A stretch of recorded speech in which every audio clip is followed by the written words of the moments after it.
Under the exceptional leadership of President Biden, and with great efforts from Secretary Raimondo, this initiative was finally transformed into real and tangible action through the forward-looking measures of the CHIPS and Science Act.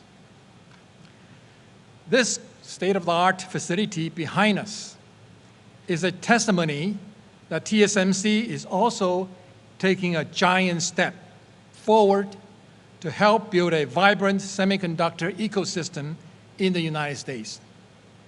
Today, it is truly our great honor to have President Biden and Secretary Raimondo join us to celebrate this significant event. Now, please join me in warmly welcoming the stage the President of the United States, Joe Biden.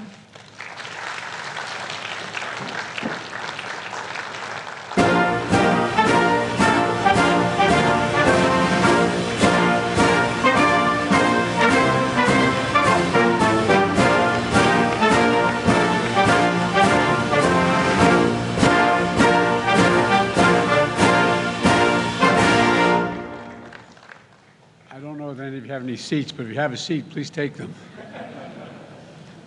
I once said that when I first became president, and they said, Biden is so slow he doesn't realize there are no seats out here. Anyway, thank you, Mark, for the introduction. I appreciate it very much. Your company's commitment to building, as you put it, is a vibrant semiconductor ecosystem in the United States. That's what we're doing with your help.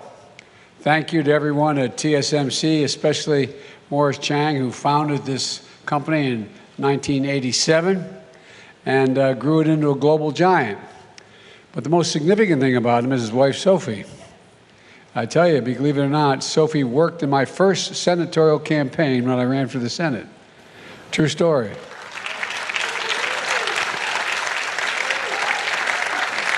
So I owe an awful lot to this company. We had a lieutenant governor named S.B. Wu and his wife Kathy were on my staff, and they got her involved. And so I want to thank her very much for that. Mayor, thanks for welcoming us to your city, and Gov, you and I are different sides, but we see and share the same vision as Arizona is a hub, literally a hub for technical change that's going to take place, and that's well underway. Governor-elect Hobbs, is Governor-elect Hobbs here? I don't think. Gov, congratulations. Congratulations.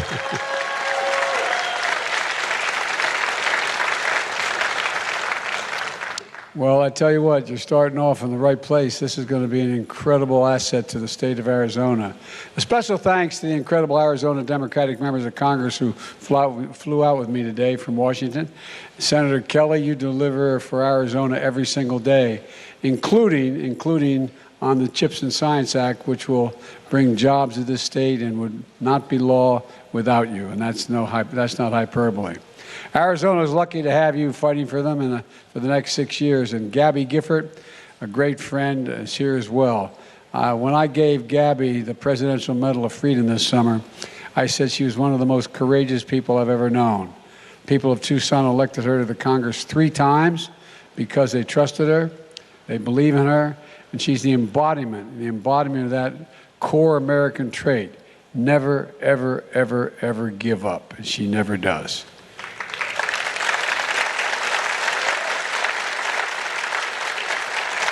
And I want to thank Senator Sinema, who can't be with us today. She's in Washington working out another major piece of legislation. A tremendous advocate for the people of Arizona and a leader in so many issues important to this state. 4 of Arizona's representatives are here with me, Ruben, Greg, Tom, and Raul. And where are you guys? We flew out together. They're still talking to me. Anyway, thank you, gentlemen, very much for all you've done to get us here today. And champions for their constituents working to build an economy that doesn't leave anyone behind. Gina Raimondo is an outstanding Secretary of Commerce, a fierce champion of U.S. industry, especially in semiconductors. I want to thank you to the business leaders here today. Tim Cook of Apple, where are you, Tim? He buys a few of these little chips. And he's a small customer here at this outfit, between 25 and 35% of their. But anyway, I hope they're treating you well. And Sanjay of Micron. Sanjay has represented more than 24 tech and manufacturing companies, and you're here because you're seeing what we're all seeing. American manufacturing is back, folks. American manufacturing is back. I recently took a trip literally around the world, starting in Egypt and ending up in Guam and finally coming home, ending with a meeting in Indonesia with the G20. The countries with many of the largest economies in the world. And what was clear in those meetings is the United States is better positioned than any other nation to lead the world economy in the years ahead if we keep our focus. There's a strong sense from all the world leaders of the resiliency of the American economy, and we're seeing it here at home with investments like the one we're talking about today. Together, with the help of your elected leaders here today, we've had an extraordinary 2 years of progress. We passed the American Rescue Plan, keeping tens of thousands of cops, firefighters, teachers, first responders on the job in all 50 states when revenues dropped because of the nature of the economy. We fully vaccinated more than 220 million people.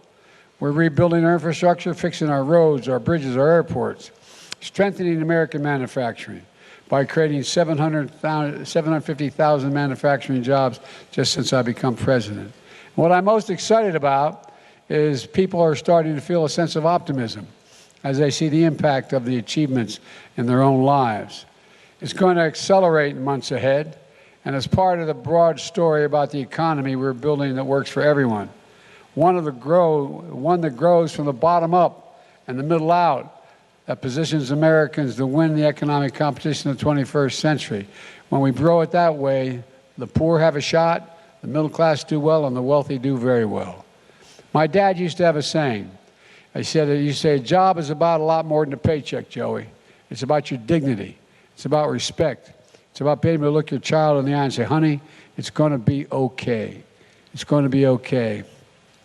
Thousands of Arizonans are going to be able to look their kid in the eye because of what you're doing here today and saying, honey, it's going to be okay, and mean it. Back in April 2021, I met with Mark and other industry leaders. TSMC had made a $12 billion investment here in Phoenix to build the first fab to make semiconductors in the United States.